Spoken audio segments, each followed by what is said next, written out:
નમસ્કાર વિદ્યાર્થી મિત્રો, આપ સૌની યુટ્યુબ ચેનલ ઈ જ્ઞાન મેન્ટરમાં આપનું હાર્દિક સ્વાગત કરું છું. મિત્રો, આજે આપણે ધોરણ 7 અંગ્રેજી વિષયના યુનિટ 3 જેનું નામ છે ધ ગાર્ડિયન્સ ઓફ ધ ગ્રીનના રીડિંગ વિભાગની આજે આપણે આ વિડીયોમાં ચર્ચા કરવાના છીએ. વિડીયો શરૂ કરતા પહેલા જો તમે ચેનલ પર નવા હો તો ચેનલને સબસ્ક્રાઇબ કરજો અને બાજુમાં રહેલ બેલ આઇકનને પ્રેસ કરજો કે જેથી કરીને મારા નવા આવનારા વિડીયોનું નોટિફિકેશન આપના સુધી પહોંચતું રહે.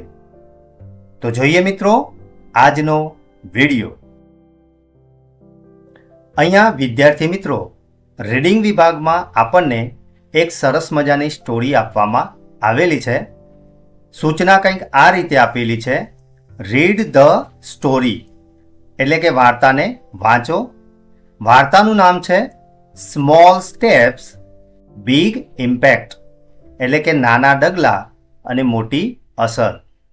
એટલે કે વિદ્યાર્થી મિત્રો અહીંયા વિશ્વા નામની એક દીકરી છે, એ કેવી રીતે પ્રકૃતિનું રક્ષણ કરવાનું કહે છે એના વિશેની સરસ મજાની સ્ટોરી આપણને આ વિભાગમાં આપવામાં આવેલી છે. તો ચાલો જોઈએ આજની story. Vishwa was A smart and curious student who loved science and cared deeply about the environment. એટલે કે વિશ્વા નામની જે દીકરી છે એ હોશિયાર અને જિજ્ઞાસુ વિદ્યાર્થીની હતી, જેને વિજ્ઞાન ખૂબ જ ગમતું હતું અને તે ગંભીરતાથી પર્યાવરણની ચિંતા પણ કરતી હતી. So when her school announced the annual science fair, she immediately decided to build a model of a clean and green village. એટલે કે જ્યારે એની શાળામાં વાર્ષિક વિજ્ઞાન મેળાની જાહેરાત કરી ત્યારે તેણે તરત જ એક સ્વચ્છ અને હરિયાળા ગામની પ્રતિકૃતિ બનાવવાનો નિર્ણય કર્યો.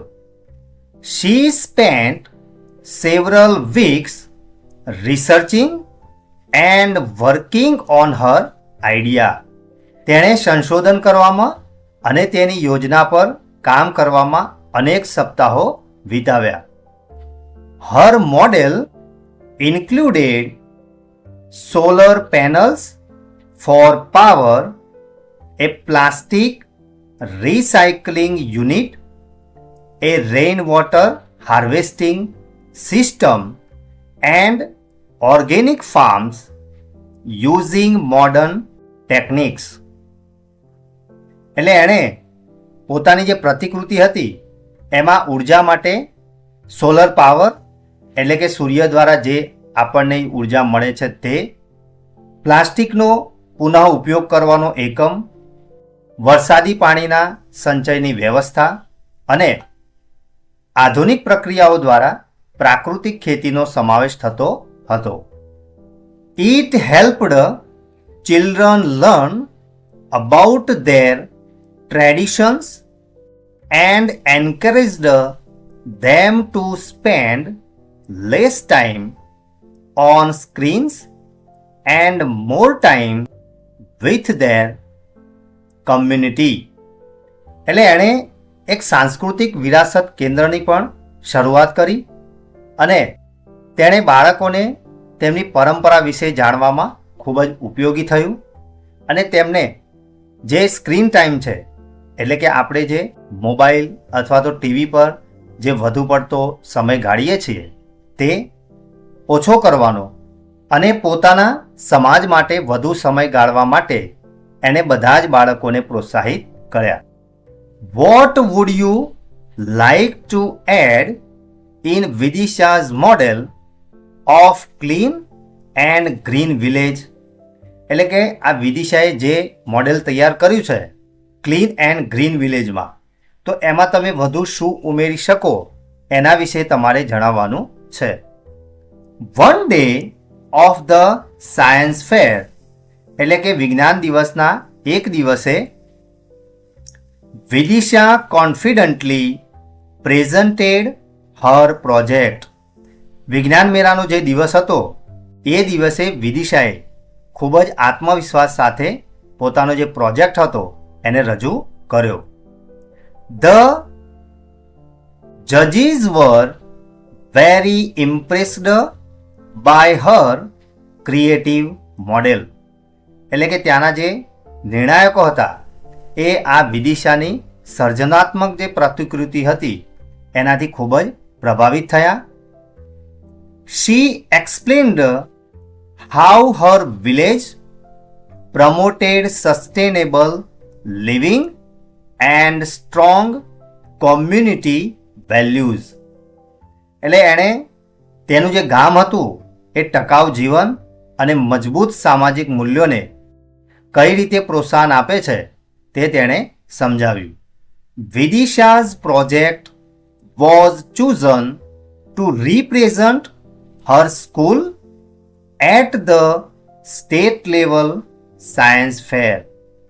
અને જ્યારે પરિણામ આવ્યું ત્યારે વિદિશાનો જે આ પ્રોજેક્ટ હતો એ રાજ્ય કક્ષાના વિજ્ઞાન મેળા માટે પોતાની સ્કૂલનું પ્રતિનિધિત્વ કરવા માટે એની પસંદગી થઈ. She was a bit nervous but excited to present her model to more people. જ્યારે પરિણામ આવ્યું ત્યારે વિદિશા થોડીક ગભરાયેલી લાગતી હતી, પરંતુ તેને એ વાતનો આનંદ પણ હતો કે તેની જે પ્રતિકૃતિ છે એ વધુ લોકો સમક્ષ રજૂ કરવા માટે તેને એક સરસ મજાનો મોકો પણ મળ્યો છે. તો અહીંયા વિદ્યાર્થી મિત્રો, વિદિશા નામની જે દીકરી છે એને પોતાના ગામને કેવી રીતે સ્વચ્છ અને સુંદર બનાવવું તે વિશેનું સરસ મજાનું એક પ્રતિકૃતિ એણે બનાવેલી હતી. તો અહીંયા બાજુમાં આપણને જે ચિત્રો આપેલા છે એમાં સોલારનો ઉપયોગ કરી અને આપણે વિદ્યુત કેવી રીતે ઉત્પન્ન કરી શકીએ છીએ. ત્યાર પછી નીચે જે ડસ્ટબિનનું જે ચિત્ર આપેલું છે તો એમાં આપણે વ્યવસ્થિત રીતે જે પ્રમાણેનો કચરો હોય એ પ્રમાણેના ડસ્ટબિનમાં આપણે એને નાખવો જોઈએ. હવે આપણે આગળ જોઈએ. At the state level science fair her project was unique among many other projects. એટલે કે રાજ્ય કક્ષાના વિજ્ઞાન મેળામાં જ્યારે એ પોતાની પ્રતિકૃતિ રજૂ કરે છે તો તેનો પ્રોજેક્ટ જે છે એ બીજા અનેક પ્રોજેક્ટોમાં એક પ્રકારનો અનોખો તરી આવતો હતો. જજીસ and visitors praised her for combining environmental solutions with community development. એટલે કે પર્યાવરણને લગતા પ્રશ્નોના ઉકેલ માટે અને સાથે સાથે સામાજિક વિકાસને જોડવા માટે પરીક્ષકોએ એટલે કે જે નિર્ણાયકો હતા એમણે અને મુલાકાતીઓએ તેના પ્રોજેક્ટની ખૂબ જ પ્રશંસા કરી. She clearly explained the importance of using renewable energy, reducing waste and keeping cultural traditions alive. એટલે કે એણે આ જેટલા પણ નિર્ણાયકો આવતા હતા અને મુલાકાતીઓ એના પ્રોજેક્ટની મુલાકાત લેતા હતા તો એણે સમજાવતી હતી કે પુનઃપ્રાપ્ય ઉર્જાનો ઉપયોગ કરવો, ત્યાર પછી જે આપણે કચરો ઉત્પન્ન કરીએ છીએ એમાં ઘટાડો કરવો અને સાંસ્કૃતિક જે પરંપરાઓ છે એને જીવંત રાખવાના મહત્વ વિશે એને સ્પષ્ટપણે આ મુલાકાતીઓને સમજણ આપી. When the results were announced, Vidisha's model was one of the top projects in the state. અને જ્યારે પરિણામની જાહેરાત થઈ ત્યારે વિદિશાની જે પ્રતિકૃતિ હતી એટલે કે એનો જે પ્રોજેક્ટ હતો એ રાજ્યમાં ઉત્કૃષ્ટ પ્રોજેક્ટમાંનો એક હતો એવી રીતે એની પસંદગી કરવામાં આવી. She was thrilled and proud of her efforts. જ્યારે પરિણામની જાહેરાત થઈ તો વિદિશા ખૂબ જ રોમાંચિત થઈ ગઈ અને તેને પોતાના જે પ્રયત્નો હતા એને એના પર ખૂબ જ ગર્વ થયો. The whole experience helped Vidisha to improve her science skills. એટલે આ જે આખો જે એનો અનુભવ હતો એ અનુભવ તેને એટલે કે વિદિશાને વિજ્ઞાનનું જે કૌશલ્ય છે એ વધુ સારું કરવા માટે એને મદદ મળી. She understood the importance of the environment and the community support. એટલે આ જે પ્રોજેક્ટ એને બનાવ્યો એ પ્રોજેક્ટ પરથી વિદિશાને જાણવા મળ્યું કે પર્યાવરણ અને સામાજિક આધારનું એને મહત્વ કેવું છે એ એની જે સમજણ હતી એ એને ખૂબ જ સરળતાથી મળી. Her project inspired other at school. એટલે આ એનો જે પ્રોજેક્ટ હતો એ પ્રોજેક્ટ બીજી જે શાળાઓ હતી એને પણ એક પ્રેરણા આપવાનું કામ એને કર્યું. The school started using some of her ideas. અને આ પ્રોજેક્ટ જોયા પછી બીજી જે શાળાઓએ મુલાકાત કરી હતી તો એમણે પણ આ જે વિચાર હતો એનો ઉપયોગ કરવાનું શરૂ કર્યું. Vidisha had taken the first step toward making a real difference. અને વિદિશાએ ખરેખર બદલાવ લાવવાની દિશામાં આ પહેલું ડગલું એને માંડ્યું હતું. She was also excited to keep working toward a greener and better world. અને આજે વિશ્વા નામની જે દીકરી હતી એને એક હરિયાળું અને બહેતર વિશ્વ બનાવવાની દિશામાં કામ કરતા રહેવા માટે તે ઉત્તેજિત પણ હતી. તો અહીંયા વિદ્યાર્થી મિત્રો પ્રવર્તમાન સમયમાં આપણે સૌ જાણીએ છીએ એ પ્રમાણે પ્રદૂષણનું પ્રમાણ ખૂબ જ વધુ પ્રમાણમાં થઈ રહ્યું છે. તો એને બદલાવ લાવવા માટે વિશ્વા નામની દીકરીએ ક્લીન એન્ડ ગ્રીન વિલેજનો જે પ્રોજેક્ટ હતો એ ખૂબ જ સુંદર બનાવ્યો હતો અને એના દ્વારા આપણને એક મેસેજ પણ મળે છે કે જો આપણે પણ આવા પ્રકારના રિન્યુએબલ એટલે કે પુનઃપ્રાપ્ય ઉર્જાના સ્ત્રોતો જેવા કે સોલર એનર્જી છે, વિન્ડ એનર્જી છે, વોટર એનર્જી છે, તો આવા પ્રકારના ઉર્જાના સ્ત્રોતોની જો આપણે જાળવણી કરી અને જો આપણે એનો ઉપયોગ કરીએ તો આપણે અત્યારે જે પ્રદૂષણ થઈ રહ્યું છે એમાં ચોક્કસથી ઘટાડો લાવી શકીએ છીએ અને આવનારી જે પેઢી છે એને પણ એક સારું અને સુંદર વાતાવરણ આપી શકીએ છીએ. હવે વિદ્યાર્થી મિત્રો આપણે જે સ્ટોરીનો અભ્યાસ કર્યો એ સ્ટોરીના આધારે આગળની એક્ટિવિટી જોઈએ. અહીંયા વિદ્યાર્થી મિત્રો પ્રેક્ટિસ વિભાગમાં આપણને કેટલાક પ્રશ્નો આપેલા છે. વિભાગ એમાં સૂચના આપેલી છે આન્સર ધ ક્વેશ્ચન્સ એટલે કે પ્રશ્નોના જવાબો આપો.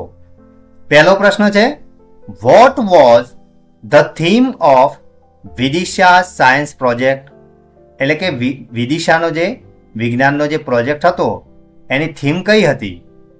તો અહીં આપણે ઓપ્શન આપેલા છે space exploration, clean and green village, robotics કે પછી આર્ટિફિશિયલ ઇન્ટેલિજન્સ. તો આ પ્રશ્નનો સાચો જવાબ આવશે be clean and green village. પ્રશ્ન બીજો છે right innovative solutions given in Vidisha's project એટલે કે વિદિશાનો જે પ્રોજેક્ટ હતો એમાં કયા પ્રકારના આપણને ઉપાયો જણાવવામાં આવેલા હતા એ આપણે અહીંયા લખવાના છે. તો પહેલો છે સોલાર પેનલ્સ ફોર પાવર. વિદ્યુત માટે આપણે સોલાર પેનલનો ઉપયોગ કરવો. ત્યાર પછી એ પ્લાસ્ટિક રિસાયકલિંગ યુનિટ એટલે કે જે પ્લાસ્ટિકનો જે વેસ્ટ હોય છે એનો પુનઃ ઉપયોગ કરવાનો એક યુનિટ એટલે કે એકમ બનાવવો. ત્રીજો છે એ રેઇન વોટર હાર્વેસ્ટિંગ સિસ્ટમ એટલે કે વરસાદના પાણીનો સંગ્રહ કરવાની આખી એક પદ્ધતિ ઊભી કરવી. અને ચોથો છે organic farming using modern techniques એટલે કે આપણે આધુનિક જે પદ્ધતિઓ છે એનો ઉપયોગ કરી અને પ્રાકૃતિક ખેતીનો ઉપયોગ કરવો જોઈએ. પ્રશ્ન 3માં આપેલું છે કમ્પ્લીટ ધ ટેબલ.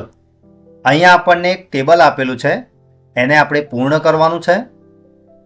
અહીંયા આપણને ડાબી બાજુ લખેલું છે વિદિશાઝ પ્રોજેક્ટ એટલે કે વિદિશાનો જે પ્રોજેક્ટ છે એના વિશેની માહિતી અહીંયા આપેલી છે. જ્યારે અહીંયા યોર ડ્રીમ પ્રોજેક્ટ એટલે કે તમારા સ્વપ્નનો પ્રોજેક્ટ કયો છે, તો વિદિશાનો પ્રોજેક્ટ છે પ્લાસ્ટિક રિસાયકલિંગ યુનિટ. તો અહીંયા આપણે રેઇન વોટર હાર્વેસ્ટિંગ લખીશું. બીજામાં છે રેઇન વોટર હાર્વેસ્ટિંગ સિસ્ટમ.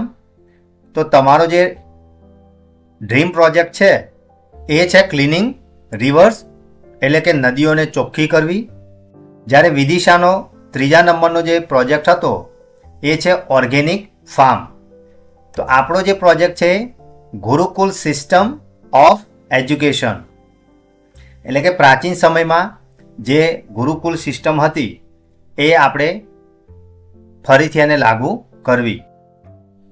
અહીંયા વિભાગ બીમાં સૂચના આપેલી છે underline similar sentences from the story એટલે કે અહીંયા આપણને જે 4 વાક્યો આપેલા છે એવા જ વાક્યો તમારે એનો સેમ મિનિંગ થતો હોય એવા વાક્યો શોધવાના છે અને એને તમારે પાઠ્યપુસ્તકમાં અંડરલાઇન કરવાની છે. She was nervous but firm to showcase her project to a wider audience. બીજું વાક્ય છે Vidisha school companions and teachers were inspired by her work. ત્રીજું વાક્ય છે she worked hard on her project for many days. અને ચોથું વાક્ય છે her project indicated all the facilities for green and clean village.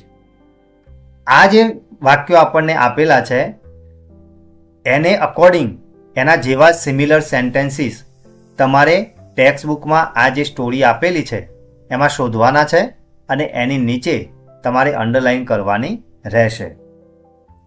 અહીંયા વિભાગ સીમાં આપેલું છે કમ્પ્લીટ ધ વર્ડ્સ એટલે કે ખૂટતા જે આલ્ફાબેટ છે એ પૂર્ણ કરવાના છે અને શબ્દો બનાવવાના છે. તો પહેલામાં 2 આલ્ફાબેટ ખૂટે છે તો એમાં આપણે લખીશું PROJECT એટલે કે પ્રોજેક્ટ. બીજું છે એમાં લખીશું SMART એટલે કે સ્માર્ટ. ત્રીજામાં VILLAGE એટલે કે વિલેજ. અને છેલ્લો જે શબ્દ છે એમાં લખીશું SCHOOL એટલે કે સ્કૂલ. તો વિદ્યાર્થી મિત્રો આજે આપણે unit 3 the guardians of the ગ્રીનના રીડિંગ વિભાગના પાર્ટ 2ની જે ચર્ચા કરી એમાં તમને મજા આવીને? આશા રાખીશ કે આજે ચલાવેલ રીડિંગ વિભાગના પાર્ટ 2માં તમને સંપૂર્ણ ખ્યાલ આવ્યો હશે. જો તમને આ વિડીયો ગમ્યો હોય તો વિડીયોને લાઈક કરજો અને શેર કરવાનું ભૂલતા નહીં. ફરી મળીશું આવા જ ઇન્ટરેસ્ટિંગ ટોપિક સાથે. ધન્યવાદ.